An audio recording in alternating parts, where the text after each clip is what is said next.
Solgy, and today I'll be talking about the importance of digital minimalism in today's internet age. So imagine the scenario where a notification pops up in your screen, you take up your phone to look at the notification, and the next thing you know, you're sidetracked and you're just seeing some random YouTube video and you don't quite realize how much time you've spent on your phone. Now, this might seem like a very common or a very relatable situation to a lot of us, and a very simple one at that.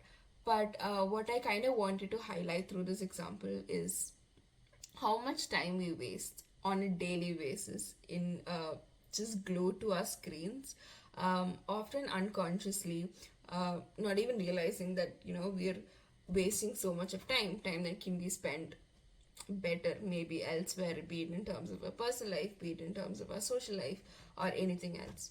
Now, not to sound too preachy, which I think I already am, but for a generation that is so addicted to technology and social media and smartphones, we do pay a lot in return for it, in terms of our mental health, in terms of our social connections, even in terms of actual neurological changes in our brain. There's a lot of consequences that we suffer because of this very strong dependency for smartphones and internet and such technology. Now, you might be just passively scrolling on your phone, but what you don't realize is more often than not, you come out of it with higher anxiety, lower self esteem, increased loneliness, and the list goes on. Now, even if you think about the systems themselves, right? So you have one infinite feed where you can keep scrolling and scrolling and scrolling, and it does not seem to stop. Or even in terms of maybe personalized feeds, where feeds are so well crafted for your wants and likes that you don't really feel like getting out of it. Or even in terms of the fact that there's a social pressure to create a perfect persona of yourself on the internet. A lot of this contribute to the fact that for a lot of us, it's very difficult um, kind of trying to keep a distance from technology, and more often than not, we find ourselves just immersed in it. Uh, and to be honest, we can't really blame ourselves for this because the system was designed in such a way that it's almost impossible to break out of it. In terms of cultural engineers, in terms of attention engineering, all of it is very strong and very interestingly even has elements from casino gambling centers to make these technologies so alluring, so attractive that we keep going back to it. Right, and it makes sense for them because they profit out of it. They can sell our personal data and our preferences, sell it to advertising companies, whatever it is. So they have a lot of profit. They have a lot of reasons to make it this alluring. Now, this is one side of social media, the muddy, dark aspect of it, where I talked about a lot of disadvantages and a lot of consequences of being addicted to social media. Now, it would be unfair if I don't talk about the other side of it, the good part of technology, which, let's admit, there's a lot of it, which includes things like entertainment, good quality entertainment, good quality media for all of us to enjoy, in terms of resources, in terms of education, in terms of it being a safe space for a lot of people, especially for people from marginalized communities. And so many ways internet has been such a boon. It has so much good things, and it has made our lives a lot easier. So when you think, though, the question isn't about the utility of internet, which we can all agree on, which is a lot, but it's also about the autonomy. How much do we as a normal individual have control over the time we spend in our social media, in our phones? um, are we controlling our phones, or are the phones controlling us? So this was a question that I personally struggled with a lot, especially during the pandemic, where I found myself on my phone all day long and I couldn't really take myself away from it. I couldn't really understand where my time was going so much. And I always had this itch to take my phone, even in social situations. And that was when I stumbled upon this philosophy A philosophy, I might add, I'm still struggling to follow sometimes, but it's called digital minimalism. And this was introduced by, very interestingly, a computer engineer himself, Cal Newport, in his book Digital Minimalism. And the philosophy is actually very interesting. So, what it says is you need to use technology very intentionally. You need to be very aware of how you're using your technology. So, in a sense, it's kind of like the Marie Kondo way of digital usage. And so, what digital minimalism basically says is technology can be good for a lot of reasons, but technology can also be bad for a lot of reasons. And because it's a mix of both these things, you can't really advocate for a complete social detox.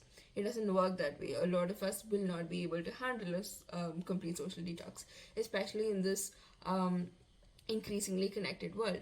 So instead, what digital minimalism advocates is to kind of be really intentional in how you use your social media, right? First of all, be very clear with what you are using social media for. What are your values? So, for example, if one of my values of using social media is to stay connected with my friends, so I have that out. The other one is maybe to keep up with the ongoing trends so that I can perform better in my career as a social media manager. Whatever it is to first establish the values with which I want to be on social media. Now, the second one is to really explore how tools can help me achieve these values and to kind of clear out all the unnecessary ones. So by this, what I mean is, for example, one of my value was to stay connected with my friends. Now I can do this if I think about my personal life. I do this through a variety of ways, through apps like Instagram, Snapchat, Facebook, whatever it is. But according to the philosophy of digital minimalism, what they say is all of this is clutter. You don't need three apps to just stay in contact. You just need one app and you filter the rest of it. And what you do is, when you do this, your attention isn't fragmented. You aren't constantly multitasking, but you're preserving your attention to do things that are definitely more beneficial for you, be it in terms of your personal life, be it in terms of your social life, in your career, whatever it is. So these are the two kind of main steps that digital minimalism minimalists preach, which is one, to make really sure of what your value systems are, and two, to make sure that your tools that you're trying to use really center in it. Now, this might sound a little idealistic and a little hard to follow, especially since a lot of us are very deep in it, and a lot of us find it very difficult to just suddenly get out of it one day to kind of make such informed decisions. So he has, Cal Newport, or this philosophy itself has certain ways in which we can inculcate this very intentional way of using technology. Some of it are very simple, like, turning off all notifications, owning your grayscale, and then there's things which are a little bit more advanced in level, like really understanding or really making sure that you know how to be alone with yourself, or embracing solitude, because according to digital minimalists, that's a very important reason why we spend a lot of time on social media. We're scared of being alone. We're scared of being alone with our thoughts. So something that digital minimalists say is to make sure that we are okay with being with ourselves, and we don't turn to technology as a way because of our fear of being with ourselves. Another thing that digital minimalists say is to really reclaim your hobbies, to really make sure that you have certain hobbies, because again, what happens is we're bored, we don't have anything to do. Easy dopamine hits is to scroll on Instagram, scroll on any sort of social media.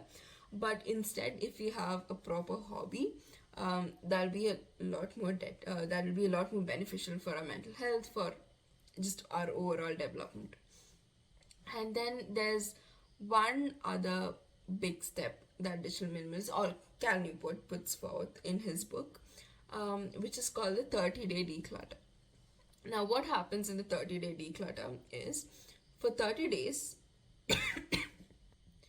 you weed out all optional technologies, all technologies that you aren't actively using, and which, if you don't use it, you won't have anything specifically detrimental to your life.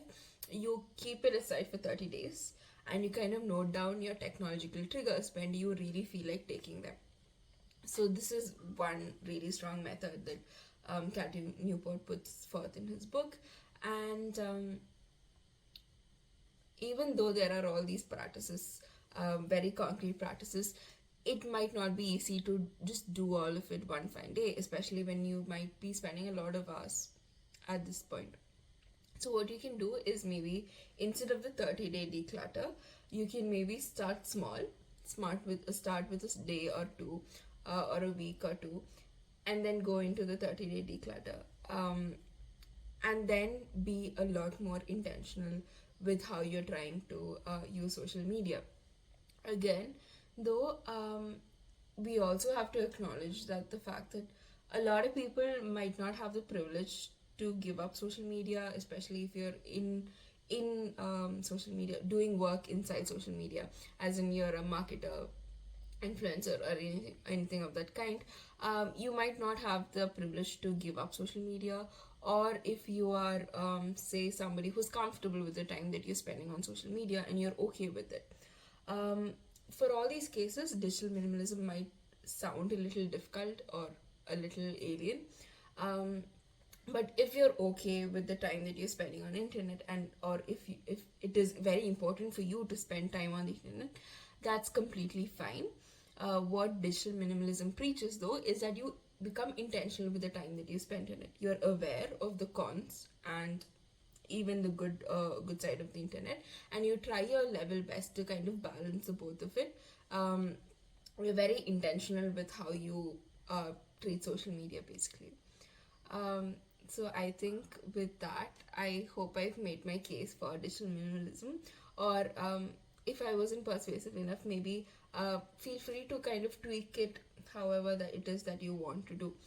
Maybe minimalism is not your way of going, but then still you can kind of find ways around it and be really intentional with how you use social media.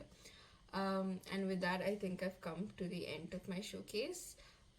Thank you so much to the F.A.I.R Project for giving me an opportunity to do this. Thank you.